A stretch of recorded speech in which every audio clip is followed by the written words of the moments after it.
Shabbat Shalom, my friends. Well, the longest night of the year has now passed. There is more light each day now in the Northern Hemisphere. The truth is that we here in Los Angeles are in the midst of a 6 or 7 day ultra gloomy period with rain, May bracha, the waters of blessing, impossible to avoid. It's soaking. But also factually, despite all of the gloom, somewhere above the clouds, there was more daylight today than there was yesterday, and there'll be more tomorrow. I have to tell you that I find that strangely comforting.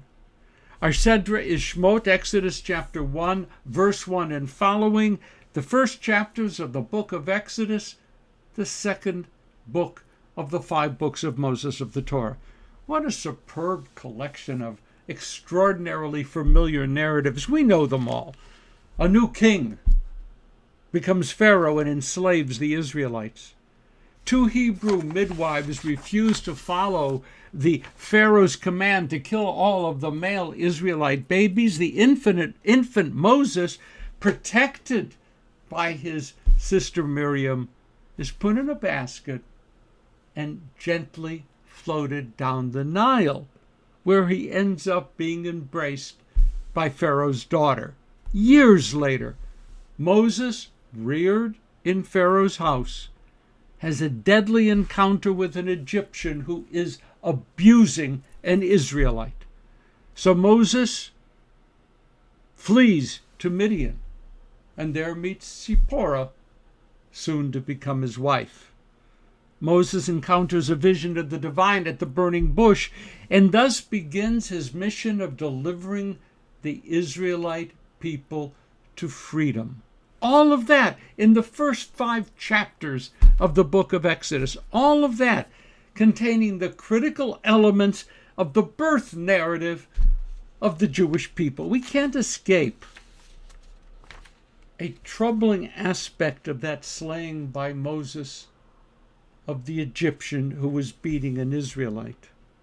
As much as the rabbis much later on would insist that Moses was the greatest of all Jewish teachers and leaders, this case of manslaughter, this incident of deadly violence committed by Moshe Rabbeinu, never stopped troubling many of our teachers. Some would even say that the most substantial reason for Moses not being permitted to enter the promised land was this event and not the time when Moses hit the rock instead of speaking to it. Others, taking a totally different perspective, as rabbis will do, would focus on the fact that a young man raised in Pharaoh's palace nevertheless felt a powerful attachment to defend his own people, even though that people was nothing more than a bunch of lowly slaves.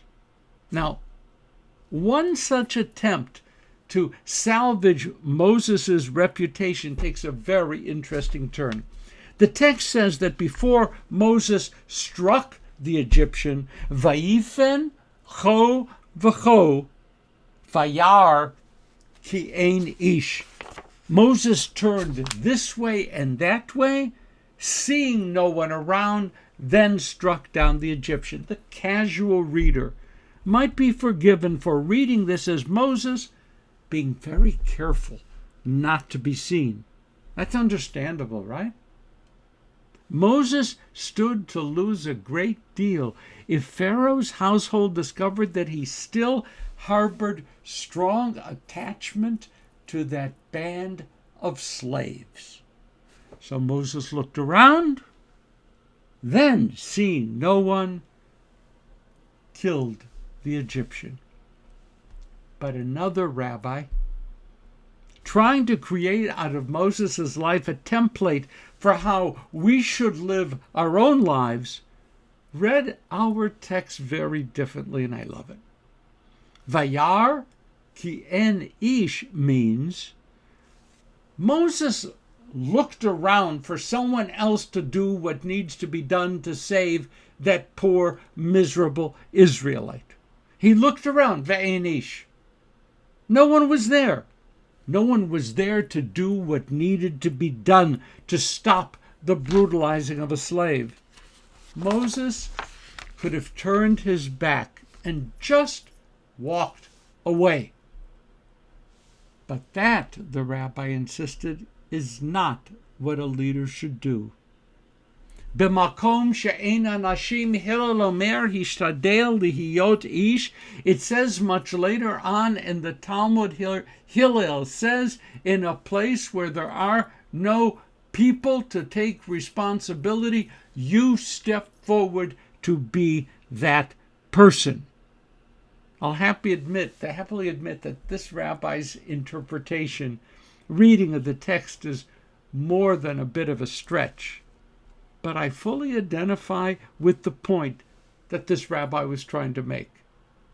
If something really needs to be accomplished, then we can't just wait for someone else to do it. This point is driven home further in those few lines that Elizabeth Barrett Browning wrote about Moses and the burning bush. I love those lines.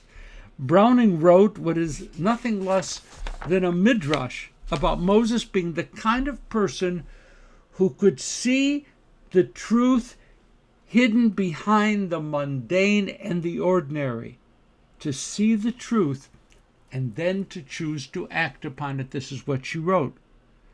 Earth's crammed with heaven, and every common bush afire with God, but only one who sees takes off their shoes. The rest sit around and pluck blackberries.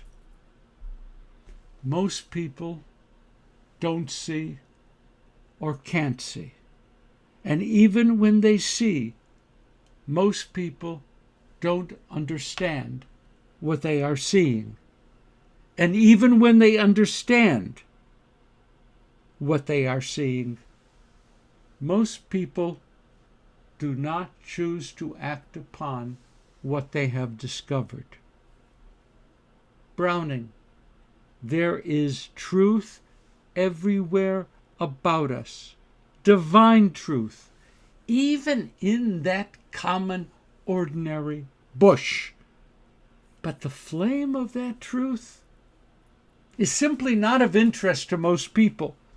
Most of us will grab a few berries from the bush and move on. Rare is the one who, following Moses' example, takes off their shoes out of respect for the presence of sacred truth and then begins to ponder what that truth demands of them. My friends, Moses had a good life in Pharaoh's palace. If he had kept his head down, he could have lived out his life as a prince. Not a bad life, good job. He saw the abuse visited upon the Israelite. He looked around. Maybe someone would appear who could make the situation better. There was no one else there. Reluctantly, Moses did what had to be done. And Moses had a good life in Midian, living with his wife Zipporah and her father Jethro. There were flocks to be cared for, a son to be raised, a household to maintain. If Moses had kept his head down, he could have lived out his life as a wealthy Midianite. But Moses knew that his people were groaning in their slavery, and there was no one else who could make the situation better. As he stared at that desert shrub, he knew the truth. There was no one else who would be able to resolve the situation. Oh, Moses invented excuses. I don't speak well, this, that, who am I? But he discarded those excuses, and Moses soon enough was on his way back to Egypt. In a place where no one else can step forward to try to change a painful reality, Moses stepped forward. And because he stepped forward, the world was forever changed. Shabbat Shalom. Enjoy the slowly increasing daylight. And please, let's see each other next week. Shabbat Shalom.